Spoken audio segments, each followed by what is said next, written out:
La clase de hoy trata sobre el misterio trinitario.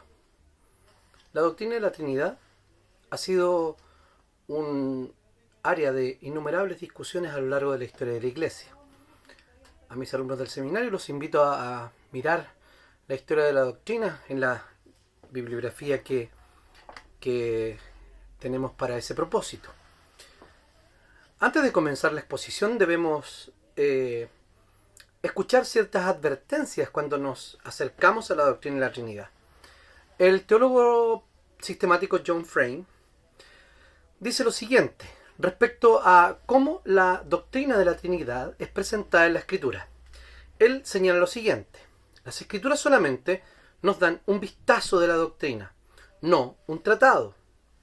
Creo que algunos teólogos exageran lo que conocemos acerca de la Trinidad. Mucho de lo que la Biblia enseña de la Trinidad es muy misterioso y debemos inclinarnos con humildad cada vez que entramos a tratar este campo santo. El teólogo Wilhelmus A. Brakel también advierte y hace 3 advertencias antes de iniciar su capítulo de la Trinidad. Y dice lo siguiente: en primer lugar, debe entenderse que Dios es incomprensible en su esencia y existencia. Somos capaces de captar un fragmento o los márgenes externos de la doctrina en cuestión. En segundo lugar, escribe, toda la palabra de Dios escrita, habiendo sido entregada al hombre, utiliza el lenguaje humano y palabras que se relacionan con los objetos tangibles. Y en tercer lugar, dice que debe entenderse la Santísima Trinidad, que no puede ser conocido a partir de la naturaleza, que solo ha sido revelada en la Escritura. Entonces son estas advertencias que estos dos teólogos nos hacen antes de adentrarnos en la doctrina. La Confesión de Fe de Westminster, en el capítulo 2, acerca de Dios, y en su párrafo 3, dice lo siguiente: en la unidad de la divinidad hay 3 personas en una sustancia, poder y eternidad: Dios Padre, Dios Hijo y Dios Espíritu Santo. El Padre no es de nadie, ni es engendrado ni procede de nadie. El Hijo es engendrado al eterno del Padre. Y el Espíritu Santo procede eternamente del Padre y del Hijo. Aquí la Confesión de Fe nos pone de relieve las relaciones intratrinitarias y también cómo ésta se revela en la historia de la redención. El teólogo Hermann Bavinck comienza la exposición del capítulo La Divina Trinidad ubicando la doctrina en su lugar dentro de la confesionalidad. Y él declara que sólo cuando contemplamos esta Trinidad sabemos quién y qué es Dios. Según Bavinck, cuando la Iglesia confiesa: creo en Dios Padre Todopoderoso, Creador del cielo y de la tierra, y en Jesucristo su único Hijo, y en el Espíritu Santo, expresa el hecho de que Dios es el Dios vivo y verdadero, y que Dios, como Padre, Hijo y Espíritu, es el Dios de su confianza, al que se ha entregado totalmente y sobre el que descansa todo su corazón. Cuando nos acercamos a la doctrina de la Trinidad, no estamos hablando meramente de un tecnicismo. Estamos hablando del ser mismo de Dios. Y cuando hablamos del ser de Dios, lo único que nos queda es rendir adoración. Bavinck, en el capítulo de la Trinidad, y hablando del desarrollo de esta doctrina, dice que nosotros los creyentes deberíamos quitarnos el calzado de los pies, así como lo hizo Moisés cuando se presentó delante de Dios allí en la zarza ardiendo. Dios se le aparece a Moisés y le pide, le exige que se quite el calzado de sus pies porque el lugar donde está parado es santo. Bavinck dice que cuando nos acercamos a la doctrina de la Trinidad y vemos al Dios revelado en la Escritura, es una experiencia parecida a la que tenía Moisés. Debemos verlo como lo mencionaba el propio John Frame, un campo santo donde haya temor. Nosotros lo que hacemos muchas veces es tratar de desentrañar el misterio. Y el misterio está revelado suficientemente para que podamos entenderlo y para que podamos vivirlo. es cierto que la doctrina de la Trinidad es más fácil creerla que entenderla. Eso es innegable, porque estamos hablando del ser mismo de Dios. Pero como ya dijimos en muchas clases anteriores, Dios es lo que es. Y nosotros podemos conocerle, porque se ha revelado en las Sagradas Escrituras para conocerle. Pero no por eso le vamos a comprender de manera total y absoluta. Según la historia de las religiones, el judaísmo nació, o supuestamente nació, como una religión enoteísta. Según esta teoría, Abraham y sus descendientes se especializaron en el culto a Yahvé, que originalmente era el dios tribal de los semitas, y convirtieron su culto en su seña de identidad particular respecto a las otras naciones que estaban a su alrededor. Aquí estoy siguiendo a Gerald Bray en su libro La doctrina de Dios. La teoría del enoteísmo, dice Bray, cree que los primeros israelitas eran unos politeístas, para los que comenzó a tener mayor importancia Yahvé. Y comenzó, al tener esta importancia, habían dos cosas que se comenzaron a desarrollar. Primero, la convicción de que hay un Dios, Yahvé, y que era esencial para la religión de Israel. Y en segundo lugar, que Israel, o unos individuos con talento entre ellos, son los responsables de elegir a esta deidad tribal y trasladarle del estado primitivo al escenario monoteísta que conocemos hoy. Bray explica que quienes creen en el monoteísmo tradicional, que el monoteísmo tradicional fue la religión más primitiva de Israel, pueden señalar con cierta justicia que los argumentos en contra de esta hipótesis son en gran manera especulativos. ¿Por qué razón? Porque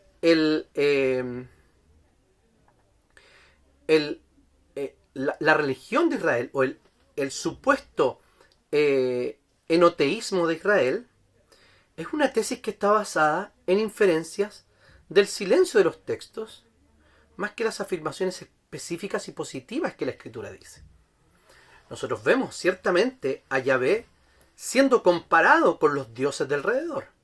Pero ojo, nunca a los dioses de la tierra, por ejemplo, en Canaán, se le dio el estatus de Dios verdadero, sino que era el Dios en que las otras naciones creían, pero que el verdadero Dios era el Dios de Israel, el Dios Yahvé que se había revelado a Abraham, Isaac y Jacob.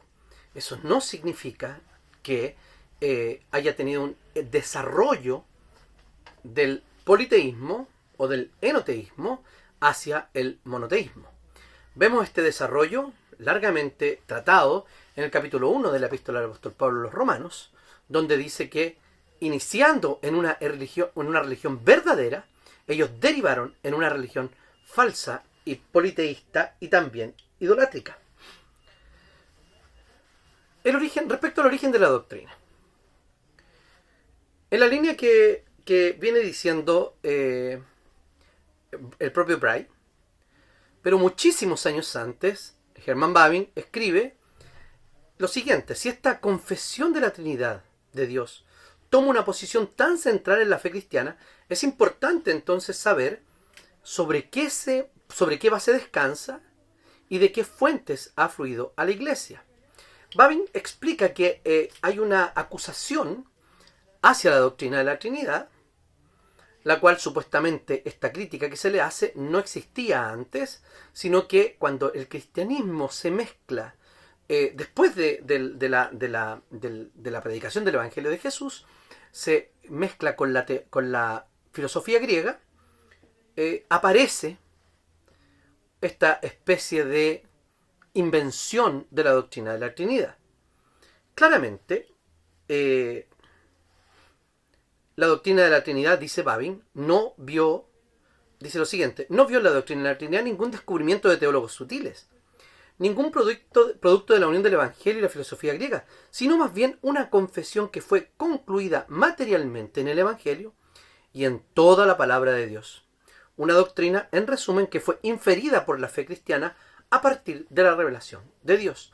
No es una invención del cristianismo la doctrina de la Trinidad, sino que es un desarrollo doctrinal basado específicamente en las Escrituras.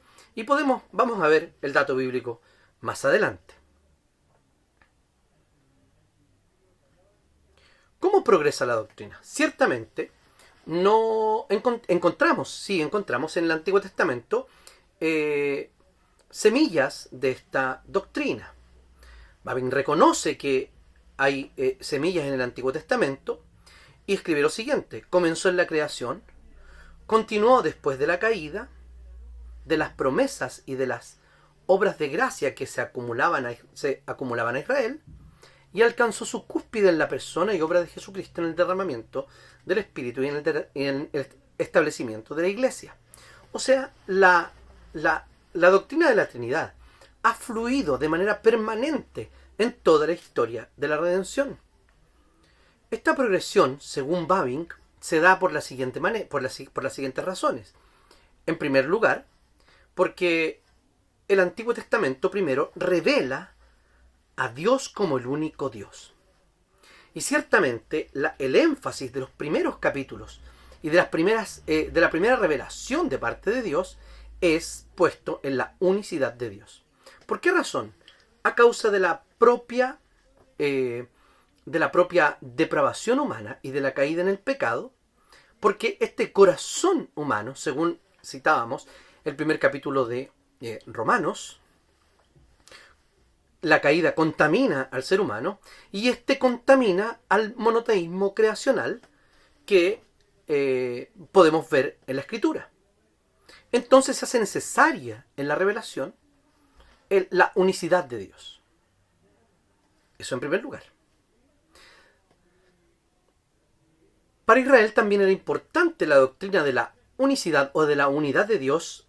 Dios es uno solo, precisamente porque estaba rodeada de pueblos paganos, pueblos que creían en innumerables dioses.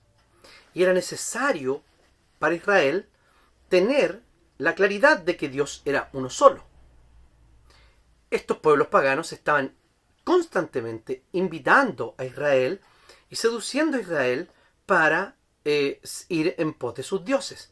Y no solo eso, sino también el propio pueblo era inclinado a adorar los dioses que estaban allí en la tierra de Canaán. Ellos estaban constantemente cayendo en la idolatría y eso lo podemos ver en toda la historia del pueblo de Israel. Cuando Dios le dio su ley a Israel, podemos ver que los dos primeros mandamientos dicen relación estrictamente con la cuestión idolátrica. Entonces, es importante para Dios que Israel entienda que la adoración es al único Dios verdadero. En el actuar de Dios del Antiguo Testamento, según Babbing, también es trinitario. Escribe lo siguiente. Escribe: la importancia es la enseñanza del Antiguo Testamento en el sentido de que Dios hace todo en su creación y providencia, sea creando por su palabra y por su espíritu. O sea, siempre, según Babbing, hay una referencia no solo a la persona de Dios, sino también a las otras personas de la Trinidad, sin que todavía haya una revelación específica sobre la doctrina. Perdón. Habla la Escritura sobre el Espíritu de Dios y sobre su palabra. Por ejemplo, va a hablar más adelante también mucho sobre la sabiduría. Y sabemos que la sabiduría de Dios es el propio Jesucristo. Entonces, para Babbing, los relatos de la creación no enseñan explícitamente la doctrina de la Trinidad. Sin embargo, tienen la convicción de que hay dos verdades contenidas en el relato de las obras de Dios. ¿Cuáles son? La primera es que Dios es el Todopoderoso, que no tiene más que hablar y todas las cosas saltan a la existencia, cuya palabra es ley y cuya voz es poder. En segundo lugar, es que Dios obra deliberadamente y no sin premeditación, y lleva a cabo todas sus obras con la más alta sabiduría. Esta sabiduría de Dios no vino a él desde afuera, sino que siempre estuvo en sí mismo. Estuvo con él desde el principio, junto con esta palabra y sabiduría en el Espíritu de Dios, como mediador de la creación, hace su aparición allí en la Escritura. Entonces, tal relación que Babbing ve entre el Dios único y verdadero, pero también entre la mención del Espíritu de Dios y la sabiduría y la palabra, claramente en este abordaje histórico redentor que hace Babbing en su obra, específicamente en la doctrina que trata en nuestro Dios maravilloso, está a lo largo de está a lo largo de todo el Antiguo Testamento anunciando la venida del Mesías, y lo declara así. Así, el propio Antiguo Testamento señala que la plena revelación de Dios consistirá en la revelación de su ser trino. Existe también una mayor claridad de la doctrina en el Nuevo Testamento. Esto ocurre primero en los grandes eventos redentores de la encarnación de Jesús, luego también en el derramamiento del Espíritu Santo y también en la propia instrucción de los apóstoles y en la conformación del Israel escatológico, de las promesas que se cumplieron a Israel en los 12 apóstoles, donde Dios reúne al Israel para enviarlos nuevamente a hacer luz a las naciones. La obra de la salvación entonces es un todo, una obra de Dios de principio a fin, pero hay 3 momentos culminantes en esta obra de la redención. Primero, la elección, luego el perdón y luego la renovación. Estos 3 apuntan, dice Babbing, a una triple causa del ser divino, claramente al Padre, al Hijo y al Espíritu Santo. Según John Frame, podemos resumir la doctrina de la Trinidad en 5 aseveraciones, y vamos a ver algunas de ellas que nos van a guiar en este estudio. Primero, que Dios es uno. Como ya dijimos, lo más importante en la doctrina de la Trinidad es declarar la unicidad de Dios. La Escritura claramente dice: escucha, oh Israel, el Señor nuestro Dios, el Señor es uno. Para Frame, la declaración de la unicidad de Dios es importante primero porque es verdad. Dios, solamente existe un Dios y solamente existe un ser digno de adoración, y no muchos como lo creían las otras culturas paganas.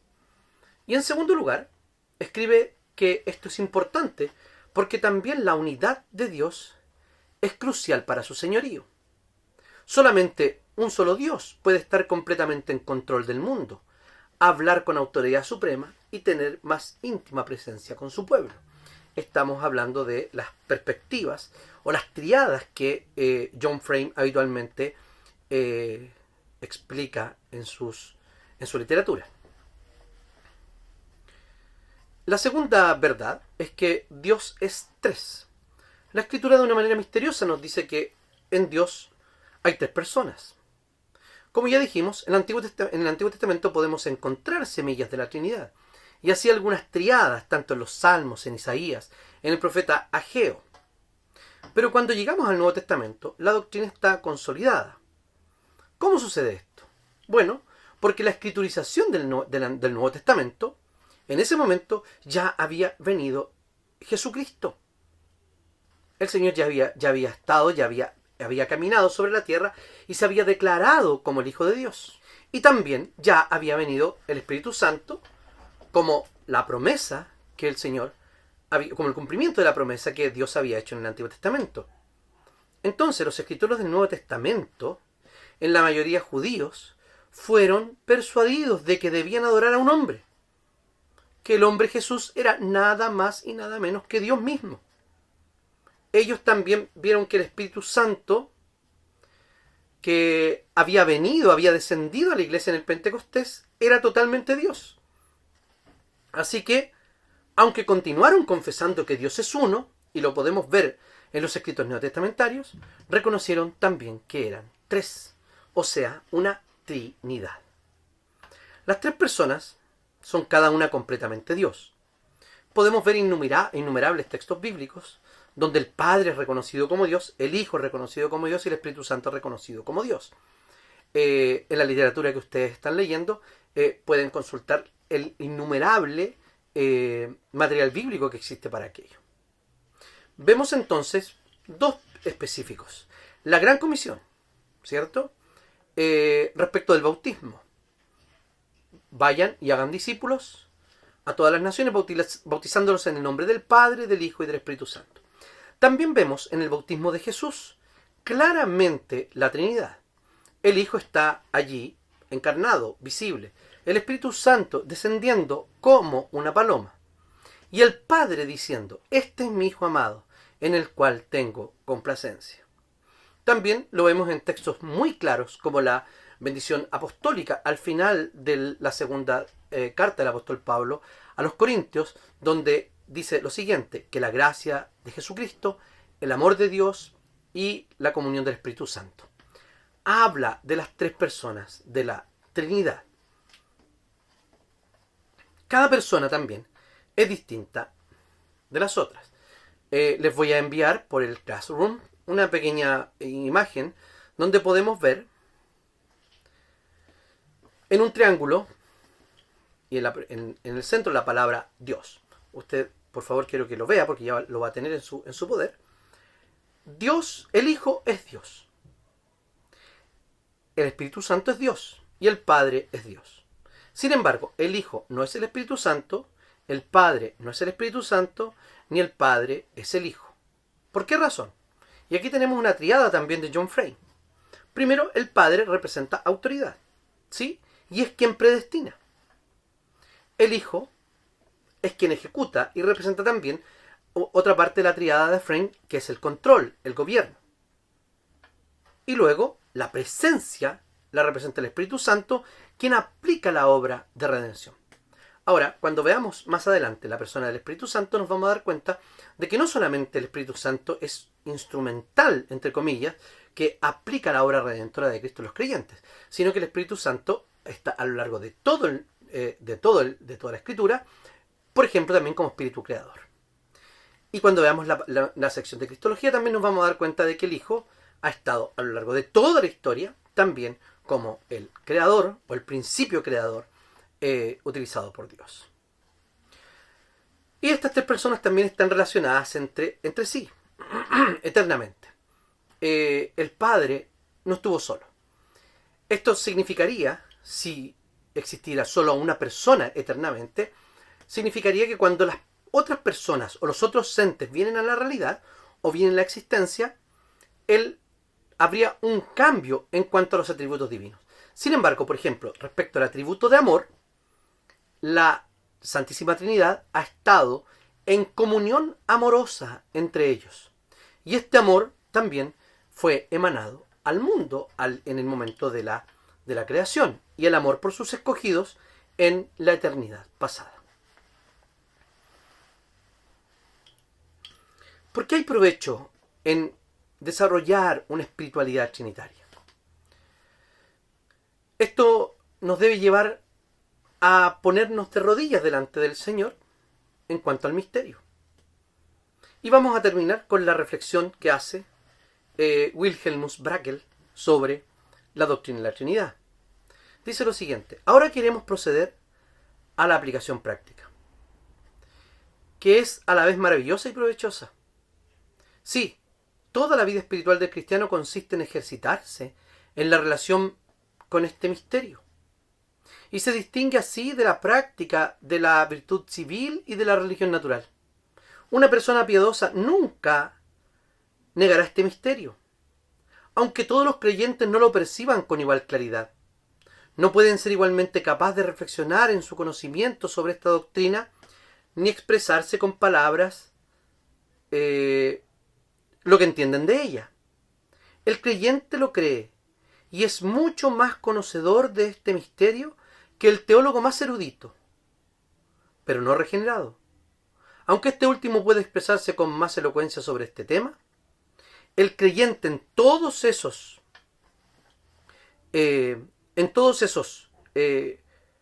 oficios o prácticas religiosas, opera a partir de este principio, guiado por el Espíritu Santo al Hijo y por el Hijo al Padre.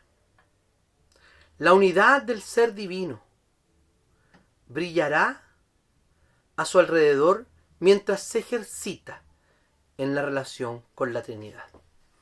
Queridos, nuestro corazón debe rendirse así como Moisés quedó pasmado y perplejo frente al Dios que se le revelaba.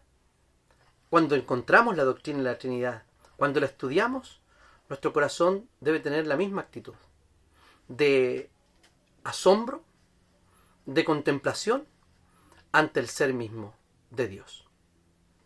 Que la gracia del Señor Jesucristo, el amor de Dios y la comunión del Espíritu Santo sean con todos ustedes. Que Dios les bendiga, queridos.